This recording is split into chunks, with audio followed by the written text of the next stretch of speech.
संस्कृत रे विभक्तिर माने कौन विभक्तिर विश्लेषण मु तुम मानक पाखरे रखिबी। विभक्तिर माने जानिले तमे माने संस्कृत रे बहुत किछि क्वेश्चन आंसर पाइजिवो। बुझी न पारिबा कारणरू बहुत पिला संस्कृत रे पछरे पड़िछंती। सेथिपाई मो भिडियोटी देखंतु। जदि भल लागे ताहले मो भिडियो को लाइक शेयर एवं सब्सक्राइब करिदेव। ठीक अछि पिला माने तेबे आमे आरंभ करिबा एही विभक्ति। देख पिला माने संस्कृत रे विभक्तिर माने कोन। विभक्ति होउची आमे लगेबा किछि जिनिस जोटा कि गोटे सेंटेंस पूरा हे जिवो। संस्कृत रे विभक्ति जेमिति आमर इंग्लिश रे पढुच ओडिया रे पढुच सेमिति एई विभक्ति रहिछि जेहा कि किए काहाकू काहा द्वारा बुझि परछो तो एमिति एई विभक्ति। ठीक अछि। संस्कृत रे 8टी विभक्ति अछि। प्रथम विभक्ति होउची 1 रे प्रथम विभक्ति 2 रे द्वितीय विभक्ति 3 रे तृतीय विभक्ति 4 रे चतुर्थी विभक्ति 5 रे पंचमी विभक्ति 6 रे षष्ठी विभक्ति 7 रे सप्तमी विभक्ति 8 रे संबोधनी। मु गोटिए परे गोटिए मु तुम मानकु जणाउछि। प्रथम विभक्तिटा कोन तुमे माने केमिति जानिबो। प्रथम विभक्तिटा कोन ताकू आमे इंग्लिश रे नोमिनेटिव बोली कहंती। आर अर्थ होउची प्रश्न जेतेबेले पचारि जीवो कह ये हबो तार ओडियार माने होउची किए माने कह। आमे जेतेबेले पचारुचंती सी होउचंती कर्ता किए जी काम करूची सी होउची कर्ता। तेणु उदाहरण राम पठति राम पढ़ुची माने राम हेउचंती एटी कर्ता जी काम करूचंती से होउची प्रथमा विभक्ति। बुझी पारिलो। सेकेंड होउची द्वितीय विभक्ति। द्वितीय विभक्ति कोंती एक्यूसेटिव माने कम। आमे भी करे गोटे उपरे अनुस्वार भी देइथिले भी आमे जानि परिबा सेटा भी होउची कम। कम माने काहाकू माने कर्म काहाकू जहा उपरे काम हेउची। बुझी पाइले जहा उपरे काम हेउची। उदाहरण राम पुस्तकम पठति राम पुस्तक को पढ़ुची। राम पुस्तकम पठति राम काहा को पढ़ुची पुस्तक पढ़ुची पुस्तक को पढ़ुची काहा को पढ़ुची पुस्तक को पढ़ुची। तेणु एटा हबो द्वितीय विभक्ति। ठीक अछि। तापरे देखिबा तृतीय विभक्ति। तृतीय विभक्ति कौन। तृतीय विभक्ति होची काहा द्वारा ये कार्य करा जाउची ताकू आमे संस्कृत रे कहबा के न माने साधन जहा द्वारा काम हेउची जहा द्वारा काम हेउची। उदाहरण राम लेखनिया लिखति राम कलम रे लेखुची काहा द्वारा लेखा जाउची कलम द्वारा लेखा जाउची। तेणु एइटा हबो तृतीय विभक्ति। पिला माने मने रख बुझीबाकू चेष्टा कर निश्चिंत भाव रे तमे माने बुझी पारिबो। चतुर्थी विभक्ति होउची डेटिव। चतुर्थी विभक्ति होउची डेटिव। प्रश्न एटी आसीबो कस्मी काहाकू सेइटा हबो चतुर्थी विभक्ति माने संप्रदान काहाकू दिया जाउची। बुझी पारले तो। उदाहरण राम गुरवे पुस्तकम ददाति काहाकू दिया जाउची गुरु को दिया जाउची। राम गुरवे पुस्तकम ददाति राम गुरु को पुस्तक देउची। एटा हबो चतुर्थी विभक्ति। पिला माने नोट करी रखी दबो तुम माने को पढ़िबा को सुविधा हबो बुझिबा को मध्य सुविधा हबो। पंचमी विभक्ति हैला एप्लेटिव।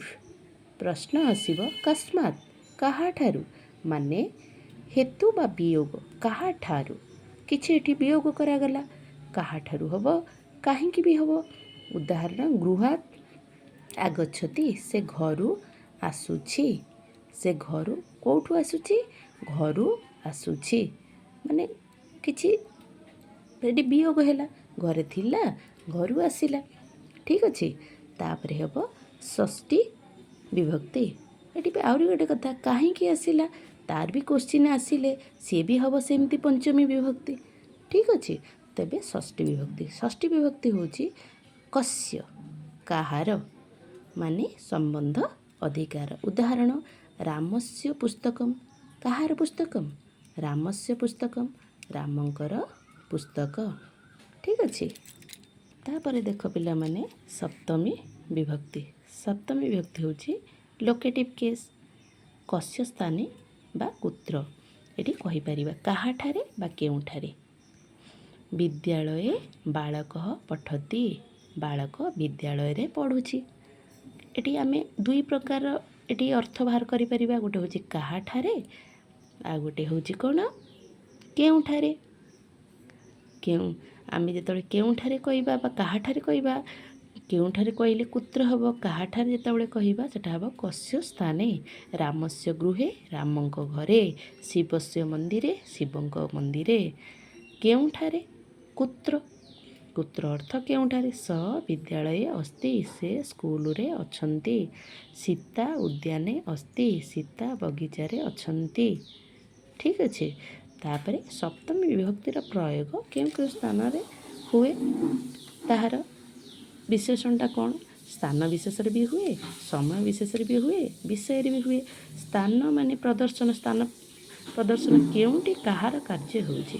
ଗୃହେ ରାମ ଅସ୍ତି, ରାମ ଘରେ ଅଛନ୍ତି, ତେଣୁ ଘରେ ହେଉଛି ଏଇଟା ହେଉଛି ସ୍ଥାନ। ସମୟ କେବେ କାର୍ଯ୍ୟ ଘଟୁଛି, କେବେ ହେଉଛି ଏଇଟା ହେଉଛି ମାନେ ସମୟ। ତ ସପ୍ତମୀ ଦିନେ ଆଗଚ୍ଛତି, ସପ୍ତମ ଦିନରେ ଆସୁଛି। ଠିକ୍ ଅଛି। ବିଷୟ ଇନ୍ ଅନ୍ ସମଥିଙ୍ଗ, ମାନେ ବିଷୟ ମାନେ ଯେଉଁଟାକି ଆମେ ଗ୍ରନ୍ଥ ଭିତରେ ଆମେ ନେବା କି କୌଣସି ଗୋଟେ ଜିନିଷ ଉପରେ କାର୍ଯ୍ୟ କରାଯାଉଛି, ସେଥିଲାଗି ଏଠି ହେଲା ଗ୍ରନ୍ଥେ ଜ୍ଞାନମ୍ ଅସ୍ତି, ପୁସ୍ତକରେ ଜ୍ଞାନ ଅଛି। ଠିକ୍ ଅଛି।